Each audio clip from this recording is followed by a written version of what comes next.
Hi, everybody. Hello. So good. I'm Bethany Clement. I write about food for the Seattle Times. And I'm here today to talk to the fabulous chef Renee Erickson.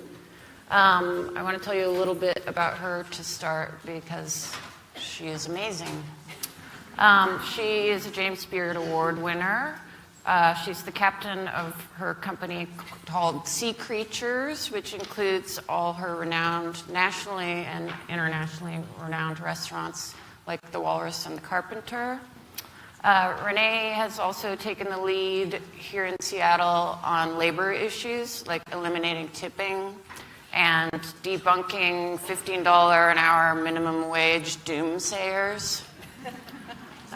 She is completely unafraid of political action. She held a fundraiser for the Anti-Defamation League on Inauguration Day, and then followed that up by raising money for the American Civil Liberties Union with a very civilized cocktail party. She has also taken the lead when it comes to defending our environment here in the Pacific Northwest. She came out swinging in 2015 to stop a local shellfish grower who is planning to spray our local oyster beds with a neurotoxic pesticide. Put a stop to that. Delicious. Yeah.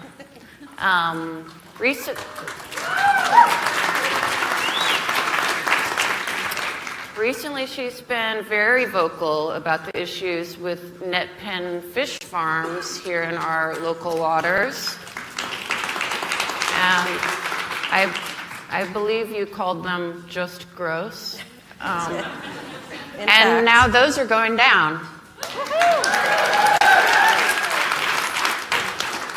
So, Renee, you were just telling me that you recently were talking to a chef who shall remain nameless from the East Coast who was completely flummoxed that you don't have salmon on the menus of your restaurants with any regularity. He was like, the consumer wants salmon. How do you not have salmon? And I think that sort of goes to the way that our region grows, if you will, chefs like you who put principles ahead of profits. And I wonder what you said to him and how you got to be so great. It was. Thank you. Well, it was late at night after a few beverages, so my opinions become a little bit louder. I have not had any today, so you're in luck. But I've heard this before from chefs, usually from the East Coast, but I think kind of it might be something that exists everywhere where as a chef or a restaurateur, you want to make people happy, and when they show up saying, you know, I want salmon enough, you eventually probably feel like you should have salmon. But our conversation, he just didn't get that he didn't need it, or at least need it exclusively. And my argument to him was, well, I hope it's not farmed, and of course it was. And I think it's hard to, we're all here to address issues in our food system, and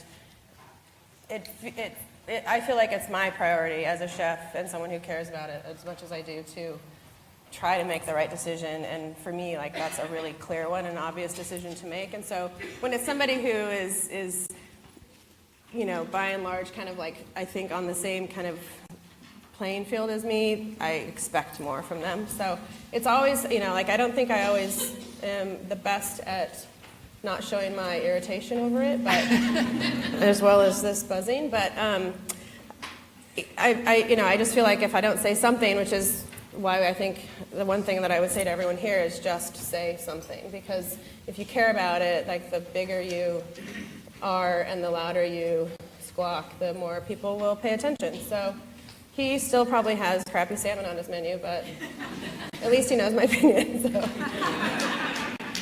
Yeah, I think another of the ways you've taken the lead is creating educated diners. If someone comes into your place and is like, I want salmon, why is there no salmon? They learn, they try something else. And sure. The one we do have, I love salmon. I grew up here, I'm from Woodinville. I grew up fishing, crabbing, shrimping, doing all those things, and salmon is by far the most incredible fish that I've ever caught and eaten. You know, it's magical. But it doesn't mean that it's something that we need constantly or all the time. I think it's something that deserves to be special, at least if you're talking about like king salmon, which are these beasts that are incredible.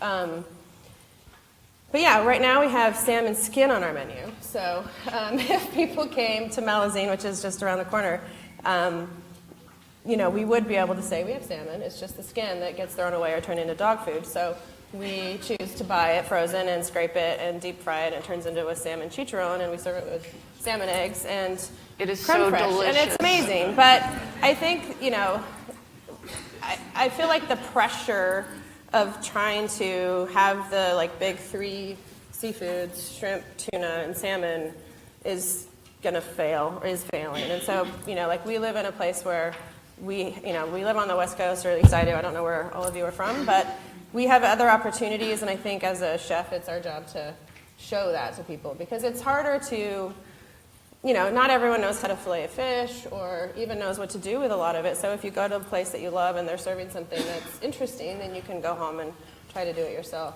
or ask your monger for it. So I don't know, it's just little things that I think make a little bit of movement happen in our world.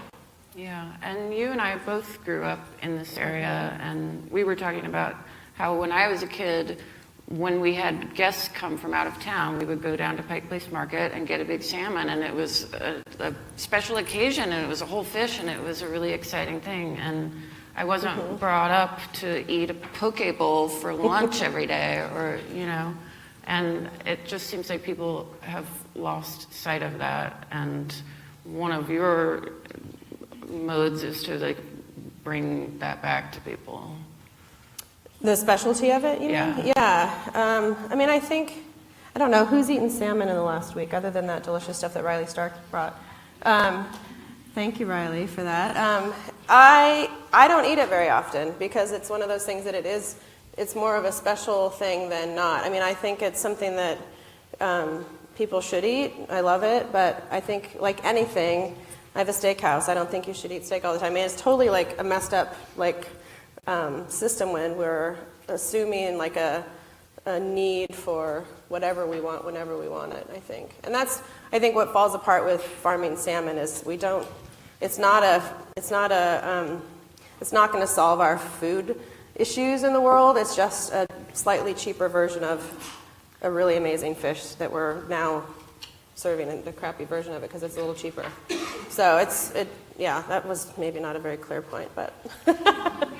But you were also just telling me about some startling nutrition facts you learned about farm salmon. Yeah, I might blow this one, but it is, let's see, farmed salmon is twice the calories, so like equal portions than wild, and I believe like 49% more, which is that, the saturated fat, the bad fat. Mm-hmm. So, and I don't think it's I don't think nutritionally you'd have to eat a lot to like make a big, difference in your health, but just that alone, and then take into account that it takes twice the amount of real, live, wild fish to feed this farmed salmon, along with all the other crap that they give it to survive, to produce a fish that already exists, that we're spending a ton of money on trying to preserve, meanwhile kind of trying to destroy them at the same time. So it just doesn't make sense. I don't know why we're feeding herring and sardines and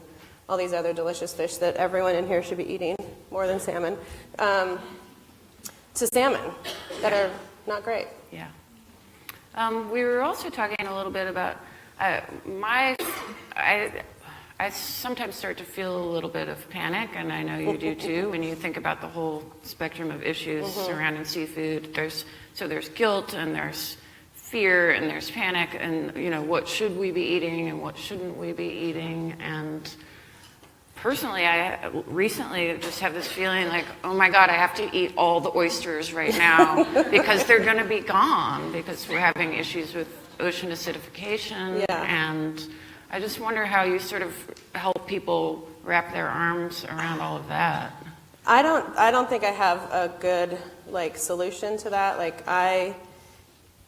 Anytime we put a new species on the menu, there's all this trust that we talk about as far as like our farmer and our fishermen and all the other things. And I believe in that too, or your chef. And yet, like you can make a mistake. And so the panic of making the right decision or feeling overwhelmed is exactly how I feel half the time when I'm thinking that I know the right thing, which, thankfully there's apps that I can look at that help me. She uses the Monterey Bay Seafood Yeah. Watch app herself. I was the like, don't you best. know every fish? Not at all. Yeah, I was in Mexico recently, and we were going to eat some fish, and I was like, I don't know what I'm supposed to eat. And I do have, my husband loves hamburgers, and he will want me to go to a roadside hamburgers place sometimes, and I, kind of shame him a little bit, and he still loves me, but because I'm just like, but that poor cow, so I feel that way about fish. If we don't give a shit, nothing will happen. So, pay attention, do some research, pick 10 things that you know are healthy to eat and buy those. Don't buy the garbage shrimp and it's just, it is overwhelming, and I don't think it shouldn't be because this is such a huge problem. And so if we don't all kind of, do our best, then, we're going to have shitty farmed fish forever. Yeah. And no oysters, so, yeah. just heartbreaking. And you were mentioning that if you want to get real in the weeds about it, you're not opposed to all fish farming. Tell us a little bit more about that. So I love trout, and trout I think is, I was told recently that it is a green fish. We used to serve it at whale winds all the time, and in that oh God, am I doing the right thing? I started thinking about what they feed the trout, and then discovered that they were feeding them GMO grain, and then I was just like, well, shit, here I am again, doing what I didn't think I wanted to be doing. So we stopped serving trout, but that, I think those changes force farmers to try to serve them bugs and things that they actually eat that would become a real delicious fish rather than something that's eating corn or soy, which fish don't eat. So, what was your question? I'm lost. No, seriously. It was there are some types of fish farming fish that farms. are maybe actually okay, which I think people So yeah, are I think surprised to learn. landlocked, closed containment. I'm not an expert on any of this, but my hunch is that if you eat something that's sustainable and wild, that you know how it's caught and it's not killing whales and all the other baggage that comes along with being an educated purchaser of things, do that first. And then I think if we're talking about trying to produce food for the masses, then I think fish farms on land where you're not treating them with chemicals and making sure that they're nutritious and safe to eat is great. I mean, I think we kind of are headed that direction whether we like it or not. So we need to figure out how to make it healthy as well and not just healthy for the business owners. Right. And on land, hundreds of thousands of them can't escape into our local waters. No, Yeah. that's true. Yay. So you were talking to someone recently about frozen fish. Oh, and yeah. I think that discussion is something that people would be interested in as well. So I was just at South by talking about fish, and the topic, we were on a panel with Amy Grondin, who's a fisherman, and she just purchased a boat that will fish or freeze fish to 40 below, and the science behind it is so advanced now that it's, I would argue that is a fresher, more alive piece of fish than what you call a fresh fish, because most of these fish are days out at sea and they're not coming back to bring you your one fish, so they're waiting until they get enough to go and sell, and so they're aging, and some of that I think is fine, but I think when you're especially if you just want a little piece, why wouldn't you buy a piece of frozen salmon? And the stuff that I didn't know that I learned was that the way the cells are frozen are like historically they would like blow up essentially, and now the damage to the cell from freezing is so minimal that the fish is, kind of perfect. Right. So yeah, so this woman came up to us afterwards and was just like, this changed my life. Like, I didn't think I could eat frozen fish. And I think, especially if you're going to make something raw with it, you for sure need it to be frozen. So they've done some of your prep work for you, so. Right. I believe all sushi save tuna served in the United States has been flash frozen upon catching. Yeah, I've seen those parasites come out of fish before. You don't want to eat them with their lives, so I probably had them too. So it's not ideal. So yeah. Well, let's talk about the tipping thing a little bit, and how you feel about the people that work for you and how they get paid and how that intersects with your customers and the whole experience and the sort of struggle you've encountered. That's all. Yeah. So yeah, we have been a no tipping restaurant company for, I believe it'll be 4 years this April. We were the second in the city to do it alongside Ivers, which was really awesome to kind of come out with two very different restaurant groups, kind of trying to make an impact with their employees and change the industry. For those of you who aren't from here, Ivers is a very old school fish and chips place that's been around forever. Ivor was Ivor Hagelin, yeah. Ivor Hagelin was a real character. One of my favorite stories is at one point he had his restaurant down on the waterfront, and there was a syrup truck that passed by and turned over on the road outside, and he brought out waffle irons and started making waffles. Perfect. Yeah.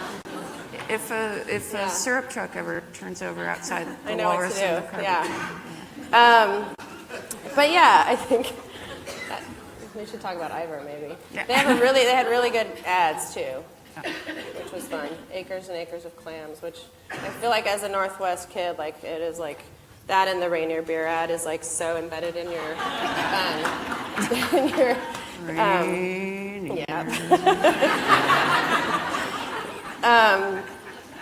But it's, I've worked in this industry my whole life, basically. I bought Boat Street when I was 25. That was a few years ago. And it's been my kind of adult education of an industry. And as we were talking, so backing up about 4.5 years ago, we wanted to, I think it was 4.5 years ago, I don't know. Anyways, a while ago, we would look at what our employees would compare, front of the house and the back of the house, and I'm a cook, and so there was a moment where I just was able to see the light, where I was just this is horrible.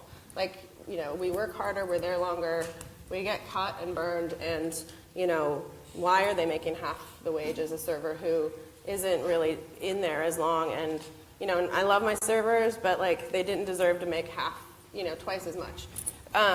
And so it made us look at just how people were getting paid, and there was at the same time Seattle was starting to talk about the minimum wage, and me and my two business partners just, after many conversations, just ended up being what are we waiting for? This is stupid. We already pay most of our employees more than $15 anyways, so let's just make everyone make $15.50 or more, plus remove the tipping structure. And to do that,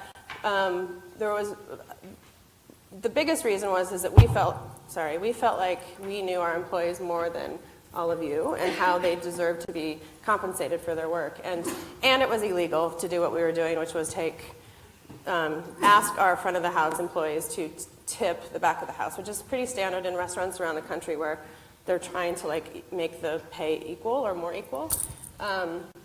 And so we spent a good deal of time researching it and trying to figure out, because this isn't new. It used to be this way forever. It's that way in Europe, and there are restaurants around the country that do this already or have done it since they've opened, Chez Panisse and other places that just don't even question it. And So we spent a lot of time talking about and trying to like analyze how it would work, and then started having the conversation with our staff, which took a long time because it was scary and continues to be. So so we ended up in a place that we felt like we could manage the money, which is essentially what gives us legally the ability to take our service charge and redistribute it to the employees legally the way we feel like is fair and equitable. And it's all open. Everyone can see what everyone else makes. It's not, it's not a mystery to them. And it's still challenging. Like there are times where, I think comparing to other tipped houses, our servers make a little bit less. But we also tried to, we had some data of what people were making at Walrus. I think it was about a 5-year window of time where we could see, or 4 years, I guess, of what they were making, so that we adjusted people's pay, their base rate, so that they weren't going to take a cut. And so, like we're not idiots to think like, oh, we're just going to, think you're going to keep working for us and make less money. So, and we care about them, like they're our family, and we want them to thrive and to be, active members in this industry. And then the other thing that we kind of agreed to as a company was that we were going to, I think taking away tipping legitimizes it. Like we don't tip our dentist, we don't tip the guy that, takes our garbage out. We don't, we just pay people what they, say they need to get paid to do the job. And we knew that might mean that people would leave, because we wanted to promote being a server or being a chef or a sous chef or whatever as a real job, and I think there is that, myth out there that it's only for college kids or people that are going to be actors or any of that. And I love what I do, and I just wanted to make it so that I didn't have to like listen to my servers complain about some creepy guy who was like creeping on her to get a better tip, or if you're, there's tons of facts around like how racially and gender biased people are around tipping, and it just, it's hard enough to do what we do. So we're really proud of it, and it's been great. And I think, do we still have to answer like tons of questions about it? Yes, but I'm hopeful that, our, citizens will realize that, like at the end of the day, the math's the same. Like we're charging you 20%. Our average was 21% tipping. So we're, like you're not paying anymore. You're just not having to manage it on the end. So. And you've had incredible loyalty with your staff. I mean, people are willing to make a little bit less because... And I think it's, there's lots of factors to it too. Like, Walrus and the Carpenter is still packed and people love it. And, everyone there is making really great money. It's the popular restaurant of our restaurant group. So it's the one that everyone, if you come to Seattle, people like want to go there. So there's that. I think there's also the challenge of, there's just a ton of restaurants in Seattle. So there's a bit of, there's so many restaurants that are doing sort of similar things that like 10 years ago that wasn't the case. So there's just like, there's poaching and other ways around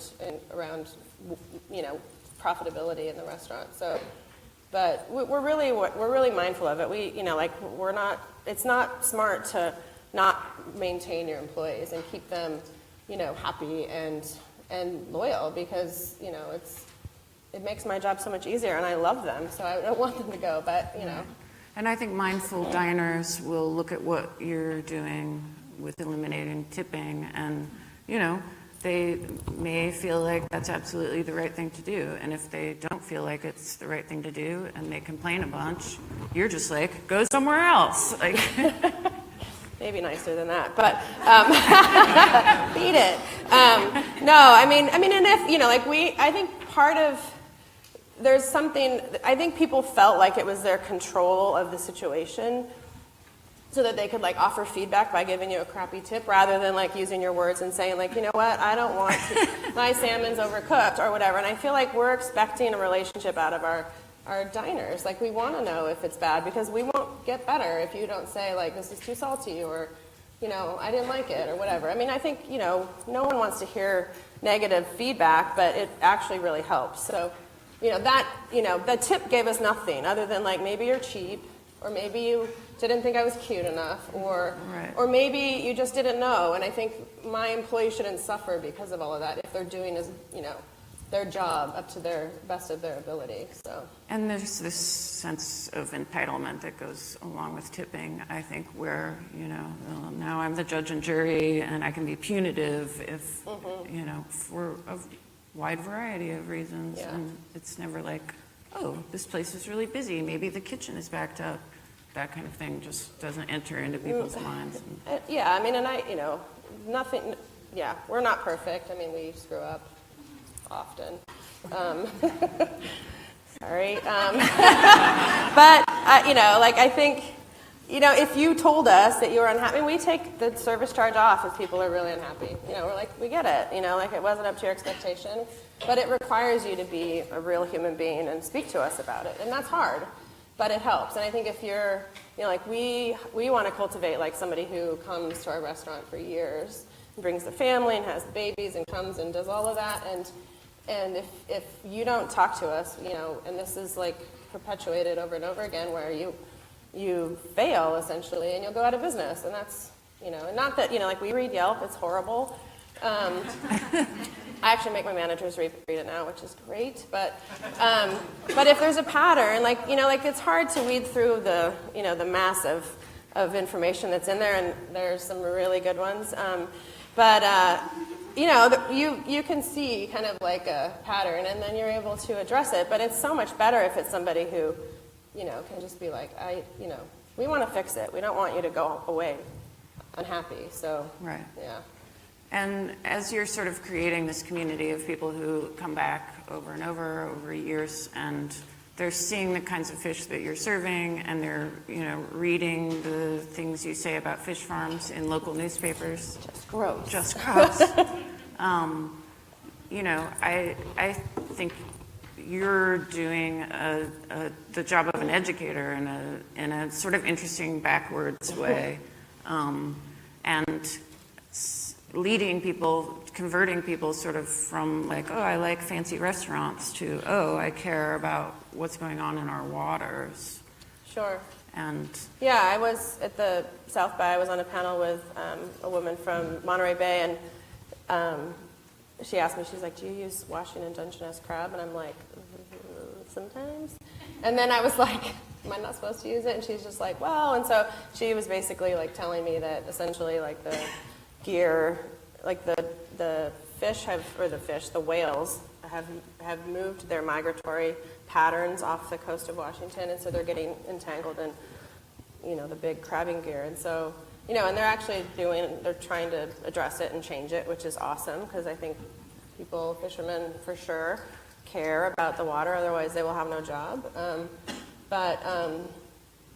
It's we're all being educated all the time on what is the right thing to do. So, it's my job as a chef. I think it's our job as consumers, and And now we can't eat Dungeness crab no, anymore? we can. I looked this morning. It's a yellow, so it's. But I was told by Corey Pete, who's the scientist for Smart Catch, which is an organization that we're a part of with our restaurant group, which basically audits our purchasing and gives us a grade. Same with that in Good Food 100, which is another really cool organization that audits restaurants more so in all purchasing. He was like, well, if you really care, you shouldn't buy anything that's yellow. He's like, because it's either it's not doing great, so you might as well leave it alone for a little bit and hope that the science and the people that are trying to preserve our oceans are getting the time to get the job done. Right. And there is enough stuff in green that is delicious, plenty. And we can lay off crab for a little bit. I don't know. Look at the Monterey Bay that hurts me. thing in a month and see what that can change. Yeah. So Well, we are just about we're out of time. done here. Thank you, everyone, Thank for you being so here. much.